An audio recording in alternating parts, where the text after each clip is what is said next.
سلام به شما همراهان همیشگی موشکا.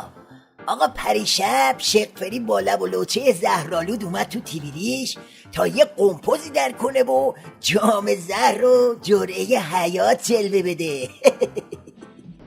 من میخوام خدمت این ملت بزرگ سلام عرض کنم و به اونها تبریک بگم به خاطر موفقیت‌های بزرگشون در طول تاریخ بعد از انقلاب.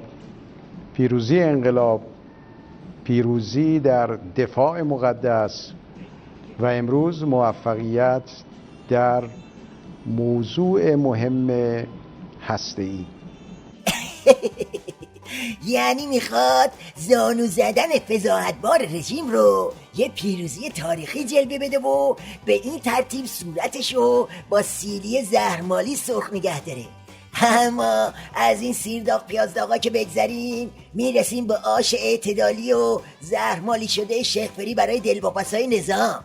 یعنی میخوام بگم هدف اصلی حسن کلیساز از این مصاحبه کذایی بستن دهن دلواپسا بود. لب به حرفش هم این بود که آهای نوچه های علی گدا، اگه من این زهر هسته‌ای رو تو حلقوم سید علی نمیریختم الان جنگ شروع شده بود و کارمون زار بود. ببینید ما تحت فصل 7 منشور ملل متحد و ماده 41 بودیم. فصل 7 کسی میره که سازمان ملل تشخیص میده، میگه این طبق نظر خودشون، البته تشخیص خودشون، میگن این کشور صلح و امنیت جهانی رو تهدید میکنه. پس ما تا قبل از قطعنامه اخیر، قطعنامه 2231، تا قبل از قطعنامه اخیر ما به عنوان تهدید کننده صلح و امنیت جهان بودیم از دید اونها، از دید سازمان ملل. امروز طبق همین قطعنامه به عنوان کشوری هستیم که دنبال فناوری صلح‌آمیز هسته‌ای هستیم. البته جماعت دلواپس با فرچه بنفش شقفری رنگ نمیشن. اونا نگران اینن که فرش از زیر پاشون کشیده بشه و کله پا بشن. حرفشون هم اینه که نظام بی سپر شد. ضامن استراتژیک بقا از دست رفت. توافق وین نه فقط آنگونه که ادعا می شود نقطه پایانی بر چالش هسته‌ای 12 ساله نیست، بلکه می تواند نقش آتش تهیه‌ای را داشته باشد که حریف با هدف تضعیف پایه‌های قدرت جمهوری اسلامی ایران و زمینه سازی برای یک اقدام براندازانه آسان و کم هزینه در آینده هرچند دور تدارک دیده و به صحنه آورده است. میگه بابا کدوم موفقیت، کدوم دستاورد تاریخی؟ بعد از این زهرخوری به سرنگونی نزدیکتر شدیم. حالا پایه هامون متزلزل شده، خط قرمزامون مالیده شده، به فلاکت افتادیم.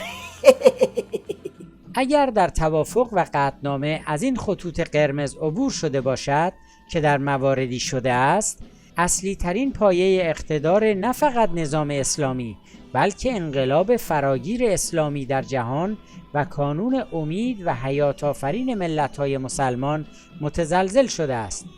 بدیهی است که با آسیب دیدن جایگاه برجسته ایران اسلامی، پرچم استکبار ستیزی جمهوری اسلامی ایران را که همواره بر فراز بوده است، خدای نخواسته نیمه افراشته تلقی خواهند کرد. نیمه افراشته؟ به همین خیال باش، پرچمتون افقی شده بابا. چه خوش خیال یکی. بگذاریم آقا بگذاریم. میگم رفقا، یادتونه این شقفری قبل از زهرخوری تو ژنو چقدر دستپاچه شده بود؟ یادتونه میگفت حتی آب خوردن ملت هم بند به ادامه مذاکراته. حالا ببینید همین روباه عمامه‌دار در عرض کمتر از یه ماه چطور رنگ عوض کرده. دیگه خبری از زود باش تنباش نیست، میگه زمان میبره.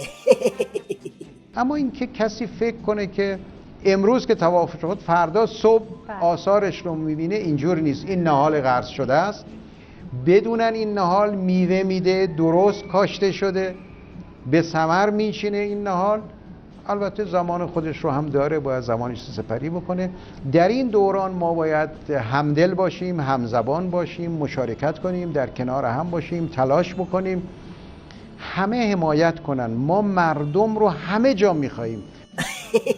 منظورش اینه که بزک نمیر بهار میاد، کمبوزه با خیار میاد. یعنی خبری از حقوق مردم نیست، یه هسته شفتالویه، زردالویه، یه چیزیه. یه جایی کاشته شده، حالا کو تا سبز بشه و میوه بده. آخوند مارمولک خبر نداره که ملت نه هسته آخوندا رو میخوان و نه نهال پوسیده شونو. اگه فکر کردی مردم ایران منتظر میمونن تا درخت چاخانت بزرگ شه و چاقاله بده، کور خوندی.